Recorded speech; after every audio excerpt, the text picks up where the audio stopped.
ನಮಸ್ಕಾರ ಗೆಳೆಯರಿ. ಈ ವಿಡಿಯೋದಲ್ಲಿ ನಿಮಗೆ ಭಾರತದ 5 ನಿಗೂಢ ಮತ್ತು ಸುಂದರವಾದ ಪ್ರದೇಶಗಳ ಬಗ್ಗೆ ಹೇಳುತ್ತೇನೆ. ವಿಡಿಯೋ ತುಂಬ ರೋಮಾಂಚಕವಾಗಿರುತ್ತದೆ, ಕೊನೆಯವರೆಗೂ ನೋಡಿ. ಈ ವಿಡಿಯೋ ನಿಮಗೆ ಇಷ್ಟವಾದರೆ ಲೈಕ್ ಮಾಡಿ, ಶೇರ್ ಮಾಡಿ ಮತ್ತು ಸಬ್ಸ್ಕ್ರೈಬ್ ಮಾಡಿಕೊಳ್ಳಿ. ಬನ್ನಿ ಶುರು ಮಾಡೋಣ.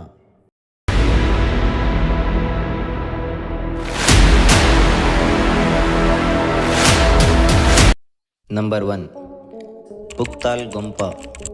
ಪುಕ್ತಾಲ್ ಗೊಂಪಾ ಎಂಬ ಮಠವು ನಮ್ಮ ಭಾರತದ ಲಡಾಖ್ನಲ್ಲಿದೆ. ಈ ಮಠವನ್ನು ಒಂದೇ ಒಂದು ಬಂಡೆಯ ಕಲ್ಲು ಮೇಲೆ ನಿರ್ಮಿಸಿದ್ದಾರೆ. ಇಲ್ಲಿರುವ ಜನಾಸ್ಕರ್ ಕಣಿವೆ ಮತ್ತು ಎತ್ತರದ ಹಿಮಾಲಯಗಳು ನೋಡುವುದಕ್ಕೆ ತುಂಬ ಸುಂದರವಾಗಿರುತ್ತದೆ. ಮತ್ತು ಈ ಆಶ್ರಮದ ಕೆಳಗೆ ಹರಿಯುವ ಲಂಗಾಕ್ನ ನದಿಯು ತುಂಬ ಸುಂದರವಾದ ಸನ್ನಿವೇಶಕ್ಕೆ ಸೇರಿಸುತ್ತದೆ. ಇದು ಒಂದು ಬಂಡೆಯ ಮೇಲೆ ಕತ್ತರಿಸಿದ ಜೇನು ಗೂಡಿನಂತೆ ಕಾಣುತ್ತದೆ. ಇದು ಎಷ್ಟು ಸುಂದರವೋ ಅಷ್ಟೇ ಭಯಂಕರವಾಗಿದೆ. ಈ ಮಠದ ಎತ್ತರ ಸರಿಸುಮಾರು 3850 ಮೀಟರ್, ಅಂದರೆ 12631 ಅಡಿಗಳಷ್ಟು ಎತ್ತರವಿದೆ. ಅಲ್ಲೇ ಇರುವ ಸ್ಥಳೀಯ ಜನರಿಗೆ ಇದನ್ನು ನೋಡಿದರೆ ತಲೆ ತಿರುಗುವುದು ಸಾಮಾನ್ಯವಾಗಿದೆ. ಇಲ್ಲಿ ಬರುವ ಪ್ರವಾಸಿಗಳಿಗೆ ಮೊದಲನೇ ಬಾರಿಗೆ ಸ್ವಲ್ಪ ಕಷ್ಟನೇ. Number 2, Dras, the second coldest habitable area in the world. ಲಡಾಖ್ನ ಗೆಟ್ವೆ ಎಂದು ಕರೆಯಲ್ಪಡುವ ದ್ರಾಸ್ ಪ್ರದೇಶವು ಲಡಾಖ್ನ ಕಾರ್ಗಿಲ್ ಜಿಲ್ಲೆಯಿರುವ ಒಂದು ಸಣ್ಣ ಪಟ್ಟಣವಾಗಿದೆ.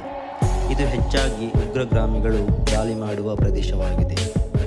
ಇದು ವಿಶ್ವದ 2ನೇ ಅತಿ ಶೀತವಾದ ವಾಸಯೋಗ್ಯ ಪ್ರದೇಶವಾಗಿದೆ ಎಂದು ಹೇಳಲ್ಪಟ್ಟಿದೆ. ಇಲ್ಲಿ ಸುಮಾರು -45 ಡಿಗ್ರಿ ಸೆಲ್ಸಿಯಸ್ನಷ್ಟು ಶೀತವಾಗಿರುವ ಪ್ರದೇಶವು. ಇದು ಕೇವಲ ಶೀತವಲ್ಲ, ಇದು ಸೌಂದರ್ಯ, ಇತಿಹಾಸ ಮತ್ತು ಹೆಮ್ಮೆಯಿಂದ ಕೂಡಿದೆ. ಇಲ್ಲಿ ಚಳಿಗಾಲದಲ್ಲಿ ಸಾಮಾನ್ಯವಾಗಿ -10 ಡಿಗ್ರಿ ಸೆಲ್ಸಿಯಸ್ನಿಂದ -25 ಡಿಗ್ರಿ ಸೆಲ್ಸಿಯಸ್ವರೆಗೂ ಇರುತ್ತದೆ ಮತ್ತು ಕೆಲವೊಮ್ಮೆ ರಾತ್ರಿಯಲ್ಲಿ ಕಡಿಮೆ ಇರುತ್ತದೆ. ಇದು 1999ರಲ್ಲಿ ಭಾರತ ಮತ್ತು ಪಾಕಿಸ್ತಾನದ ನಡುವೆ ಸಂಬಂಧಿಸಿದ ಕಾರ್ಗಿಲ್ ಯುದ್ಧದ ಸಮಯದಲ್ಲಿ ದ್ರಾಸ್ ಪ್ರದೇಶವು ಪ್ರಸಿದ್ಧ ಮತ್ತು ಪ್ರಮುಖವಾಗಿತ್ತು. Number 3, the Pamban bridge. Pamban ಸೇತುವೆ ಇದು ಒಂದು ಭಾರತದ ರೈಲ್ವೆ ಸೇತುವೆಯಾಗಿದೆ. ಇದು ಪಂಬನ್ ದ್ವೀಪದಲ್ಲಿರುವ ರಾಮೇಶ್ವರಂ ಪಟ್ಟಣದಿಂದ ಭಾರತದ ಮುಖ್ಯ ಭೂಭಾಗದಲ್ಲಿರುವ ಮಂಟಪದೊಂದಿಗೆ ಸಂಪರ್ಕಿಸುತ್ತದೆ. ಮುಂಬೈನ ಬಾಂದ್ರಾವರ್ಲಿ ಸಿ ಲಿಂಕ್ ಸೇತುವೆ ನಂತರ ಇದು ಭಾರತದ 2ನೇ ಅತಿ ಉದ್ದವಾದ ಸೇತುವೆಯಾಗಿದೆ. ಇದರ ಕೊನೆಯಲ್ಲಿ 90 ಡಿಗ್ರಿ ಮೇಲ್ಮುಖವಾಗಿದೆ. ಇದನ್ನು ಆಗಸ್ಟ್ 1911ರಲ್ಲಿ ಪ್ರಾರಂಭಿಸಿದರು, ಆದರೆ 24 ಫೆಬ್ರವರಿ 1914ರಂದು ಸಂಚಾರಕ್ಕೆ ತರಲಾಯಿತು. 1870ರಲ್ಲಿ ಬ್ರಿಟಿಷ್ ಆಡಳಿತವು ಸಿಲೋನ್ನೊಂದಿಗೆ ವ್ಯಾಪಾರವನ್ನು ಹೆಚ್ಚಿಸಲು ಇದು ಮುಖ್ಯ ಮಾರ್ಗವಾಗಿತ್ತು.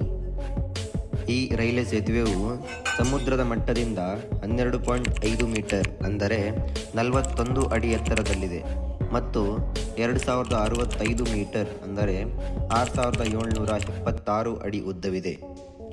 ಇದು ನೋಡೋಕೆ ತುಂಬ ಸುಂದರವಾಗಿದೆ ಮತ್ತು ಕಣ್ಣಿಗೆ ಕುಕ್ಕುವಂತೆ ಅದ್ಭುತದಂತೆ ಕಾಣುತ್ತದೆ. ಈ ಸೇತುವೆಯಲ್ಲಿ ಸರಿಸುಮಾರು 143 ಪಿಯರ್ಗಳು ಇವೆ. ಸಾಂಪ್ರದಾಯಿಕವಾಗಿ ಪಂಬನ್ ಸೇತುವೆಯು ಸುಮಾರು 110 ವರ್ಷ ಹಳೆಯದಾಗಿದೆ. ಇದು ಇತಿಹಾಸ ಮತ್ತು ಪ್ರಗತಿ ಹೇಗೆ ಸಾಧ್ಯ ಎಂಬುದರ ಸಂಕೇತವಾಗಿದೆ. ಇದು ಎಷ್ಟು ಸುಂದರವೋ ಅಷ್ಟೇ ಅಪಾಯಕಾರಿ. ಈ ಸೇತುವೆಯು ಸಮುದ್ರದ ಮೇಲಿರುವ ಕಾರಣ ಇಲ್ಲಿ ಮುಖ್ಯವಾಗಿ ಚಳಿಗಾಲದಲ್ಲಿ ಕೆಲವೊಮ್ಮೆ ಬಲವಾಗಿ ಬೀರುವ ಗಾಳಿ, ತೀವ್ರ ಚಂಡಮಾರುತಗಳು ಮತ್ತು ನಾಶಕಾರಿ ಸಮುದ್ರ ಪರಿಸ್ಥಿತಿಗಳನ್ನು ಒಳಗೊಂಡಿದ್ದು ಅದರ ಸ್ಥಳದಲ್ಲಿ ತುಂಬ ಅಪಾಯಕಾರಿ ಎಂದು ಗ್ರಹಿಸಲಾಗಿದೆ. ಈ ಸೇತುವೆಯು ಸುಮಾರು 23 ಡಿಸೆಂಬರ್ 1964ರಂದು ಧನುಷ್ಕೋಟಿಗೆ ಹೋಗುವ ಪ್ರಯಾಣದಲ್ಲಿ ಚಂಡಮಾರುತದ ಉಲ್ಬಣವು ಅಪ್ಪಳಿಸಿದಾಗ ರೈಲು ಸರದ ಒಳಗೆ ನುಗ್ಗಿ ಸುಮಾರು 200 ಜನರು ಸಾವನ್ನಪ್ಪಿದ್ದಾರೆ. ಅಷ್ಟೇ ಅಲ್ಲ, ರೈಲು ಮುಳುಗಡೆಯಾದಾಗ ಅಲ್ಲಿದ್ದ ಪ್ರಯಾಣಿಕರು ಮತ್ತು ಎಲ್ಲ ಸಿಬ್ಬಂದಿಗಳು ನಾಪತ್ತೆಯಾಗಿದ್ದಾರೆ. Number 4, Khardung La pass in Ladakh. Khardung La pass ಇದು ಭಾರತದ ಲಡಾಖ್ನಲ್ಲಿದೆ. ಇದನ್ನು ಕರ್ದುಂಗ್ ಪಾಸ್ ಎಂತಲೂ ಕರೆಯಬಹುದು. ಇದು ಲಡಾಖ್ನ ಲೇ ಮಾರುಕಟ್ಟೆಯಿಂದ ಸರಿಸುಮಾರು 38 ಕಿಲೋಮೀಟರ್ಗಳಷ್ಟು ದೂರದಲ್ಲಿದೆ. ನೀವು ಇಲ್ಲಿ ಲೇಹ್ನಿಂದ ಹೋಗಬೇಕೆಂದರೆ ಸರಿಸುಮಾರು 1 ಗಂಟೆ 20 ನಿಮಿಷಗಳ ಕಾಲ ಬೇಕಾಗುತ್ತದೆ. ಕರ್ದುಂಗ್ ಲಾ ಪಾಸ್ ಭಾರತೀಯ ಸೇನೆಗೆ ಕಾರ್ಯತಂತ್ರವಾಗಿ ಬಳಸುತ್ತಾರೆ, ಏಕೆಂದರೆ ಇದು ನುಬ್ರಾ ಕಣಿವೆ ಮತ್ತು ಸಿಯಾಚಿನ್ ಗ್ಲೇಷಿಯರ್ ಅನ್ನು ಭಾರತದ ಉಳಿದ ಭಾಗಗಳಿಗೆ ಸಂಪರ್ಕಿಸುತ್ತದೆ. ಇದನ್ನು 1976ರಲ್ಲಿ ಪಾಕಿಸ್ತಾನ ಮತ್ತು ಚೀನಾ ವಿರುದ್ಧದ ಸ್ಥಾನವನ್ನು ಹೊಂದಲು ನಿರ್ಮಿಸಲಾಯಿತು. ಇಲ್ಲಿ 1988ರಲ್ಲಿ ಸಾರ್ವಜನಿಕರಿಗೆ ರಸ್ತೆಯನ್ನು ತೆರೆಯಲಾಯಿತು. ಕರ್ದುಂಗ್ ಲಾ ಪಾಸ್. ಇದರ ಎತ್ತರವು ಸರಿಸುಮಾರು ಸಮುದ್ರ ಮಟ್ಟದಿಂದ 5359 ಮೀಟರ್, ಅಂದರೆ 17,582 ಫೀಟ್ಗಳಷ್ಟು ಇದೆ. 1976ರಲ್ಲಿ ಈ ರಸ್ತೆಯನ್ನು ನಿರ್ಮಿಸಿದಾಗ ಇದು ವಿಶ್ವದ ಅತಿ ಎತ್ತರದ ರಸ್ತೆಯಾಗಿತ್ತು. ಈ ಪ್ರದೇಶದಲ್ಲಿ ಆಮ್ಲಜನಕದ ಮಟ್ಟ ಸರಿಸುಮಾರು 0.49 ATM, ಅಂದರೆ 49% ಆಮ್ಲಜನಕವಿದೆ. ಅದಕ್ಕಾಗಿ ಇದರ ಮೇಲ್ಭಾಗದಲ್ಲಿ 20 ನಿಮಿಷಗಳಿಗಿಂತ ಹೆಚ್ಚಾಗಿ ಪ್ರವಾಸಿಗಳಿಗೆ ಉಳಿಯಲು ಶಿಫಾರಸು ಮಾಡಿಲ್ಲ. ಕರ್ದುಂಗ್ ಲಾವು ತನ್ನ ಅದ್ಭುತವಾದ ಭೂದೃಶ್ಯಕ್ಕೆ ಹೆಸರುವಾಸಿಯಾಗಿದೆ ಮತ್ತು ಬಹು ಸುಂದರವಾದ ಹಿಮಪಾತಗಳನ್ನು ಹೊಂದಿದೆ. ಇಲ್ಲಿ ಬರುವ ಪ್ರವಾಸಿಗಳು 90% ಸುಂದರವಾದ ಸೆಲ್ಫಿಗೋಸ್ಕರನೇ ಬರುತ್ತಾರೆ.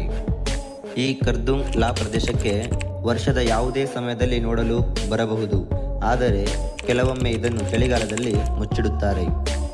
ನಂಬರ್ 5, ಕೂರ್ಗ್. ಕೊಡಗು ಎಂದು ಕರೆಯಲ್ಪಡುವ ಕೂರ್ಗ್ ಇದು ನಮ್ಮ ಕರ್ನಾಟಕದಲ್ಲಿದ್ದು, ಇದು ಒಂದು ಜನಪ್ರಿಯವಾದ ಗಿರಿಧಾಮವಾಗಿದೆ. ಇದು ನೋಡೋಕೆ ಹಚ್ಚ ಹಸಿರಿನಿಂದ ಕೂಡಿದ ಭೂದೃಶ್ಯಗಳಿಂದ ತುಂಬ ಸುಂದರವಾಗಿದೆ. ಇದು ಭಾರತದ ಪಶ್ಚಿಮ ಘಟ್ಟಗಳಲ್ಲಿದೆ ಮತ್ತು ಇದನ್ನು ಹೆಚ್ಚಾಗಿ ಭಾರತದ ಸ್ಕಾಟ್ಲ್ಯಾಂಡ್ ಎಂದು ಕರೆಯುತ್ತಾರೆ. ಕೂರ್ಗ್ ಪ್ರದೇಶವು ಸಮರಶೀಲ ಕೊಡವರು ಸೇರಿದಂತೆ ಶ್ರೀಮಂತ ಸಾಂಸ್ಕೃತಿಕ ಪರಂಪರೆ ಮತ್ತು ವರ್ಷವಿಡೀ ಅದರ ಆಹ್ಲಾದಕರ ಹವಾಮಾನಕ್ಕೆ ಹೆಸರುವಾಸಿಯಾಗಿದೆ. ಇದು ಸರಿಸುಮಾರು ಗುಡ್ಡಗಾಡು ಪ್ರದೇಶವಾಗಿದ್ದು, ಸಮುದ್ರ ಮಟ್ಟದಿಂದ ಸರಾಸರಿ 3000 ರಿಂದ 5000 ಅಡಿಯವರೆಗೂ ಎತ್ತರದಲ್ಲಿದೆ. ಇಲ್ಲಿನ ನಿವಾಸಿಗಳು ಕೊಡವರು. ಅವರು ತಮ್ಮ ಸಮರ ಸಂಪ್ರದಾಯಗಳು ಮತ್ತು ಶೌರ್ಯಕ್ಕೆ ಹೆಸರುವಾಸಿಯಾಗಿದ್ದಾರೆ. ಇಲ್ಲಿನ ಜನರು ಕನ್ನಡದ ಜೊತೆಗೆ ತಕ್ ಎಂಬ ವಿಶಿಷ್ಟ ಸಂಸ್ಕೃತಿ ಮತ್ತು ಭಾಷೆಯನ್ನು ಹೊಂದಿದ್ದಾರೆ. ಈ ಕೂರ್ಗ್ನಲ್ಲಿ ಪುಷ್ಪಗಿರಿ, ತಲಕಾವೇರಿ ಮತ್ತು ಬ್ರಹ್ಮಗಿರಿ ಎಂಬ ವನ್ಯಜೀವಿ ಅಭಯಾರಣ್ಯಗಳಿವೆ. ಕೂರ್ಗ್ನಲ್ಲಿ ಸರಿಸುಮಾರು ತಾಪಮಾನವು 15 ಡಿಗ್ರಿ ಸೆಲ್ಸಿಯಸ್ರಿಂದ 35 ಡಿಗ್ರಿ ಸೆಲ್ಸಿಯಸ್ವರೆಗೂ ಇರುತ್ತದೆ. ಈ ಪ್ರದೇಶದಲ್ಲಿ ಜೂನ್ನಿಂದ ಅಕ್ಟೋಬರ್ ತಿಂಗಳುಗಳಲ್ಲಿ ಭಾರಿ ವಿಪರೀತವಾದ ಮಳೆಯಾಗುತ್ತದೆ. ನೀವು ಇಲ್ಲಿ ಅಪ್ಪೆ ಜಲಪಾತ, ಬ್ರಹ್ಮಗಿರಿ ಶಿಖರ ಮತ್ತು ಕಾಫಿ ತೋಟಗಳಂತಹ ಜನಪ್ರಿಯ ತಾಣಗಳಿಗೆ ಭೇಟಿ ನೀಡಬಹುದು. ನೀವು ಈ ಇಡೀ ಕೂರ್ಗನ್ನು ಸುಮಾರು 4 ರಿಂದ 5 ದಿನಗಳಾಗಿ ಸಂಪೂರ್ಣವಾಗಿ ನೋಡಿ ತಿಳಿಯಬಹುದು. ಈ ಕೂರ್ಗು ಬೆಂಗಳೂರಿನಿಂದ ಸರಿಸುಮಾರು ರಸ್ತೆಯಿಂದ 242 ಕಿಲೋಮೀಟರ್ವರೆಗೂ ಇದೆ ಮತ್ತು ವಿಮಾನದ ಮೂಲಕ ಸುಮಾರು 206 ಕಿಲೋಮೀಟರ್ಗಳವರೆಗೂ ಆಗಬಹುದು. ನೀವು ಇಲ್ಲಿ ಅಂದಾಜು 5 ರಿಂದ 6 ಗಂಟೆಗಳಲ್ಲಿ ತಲುಪಬಹುದು. ಇವತ್ತಿಗೆ ಇಷ್ಟೇ. ಇನ್ನು ಹೆಚ್ಚಿನ ಮಾಹಿತಿಗಾಗಿ ಇನ್ನೂ ವಿಡಿಯೋಸ್ಗಳನ್ನು ತರುತ್ತೇನೆ. ಧನ್ಯವಾದಗಳು.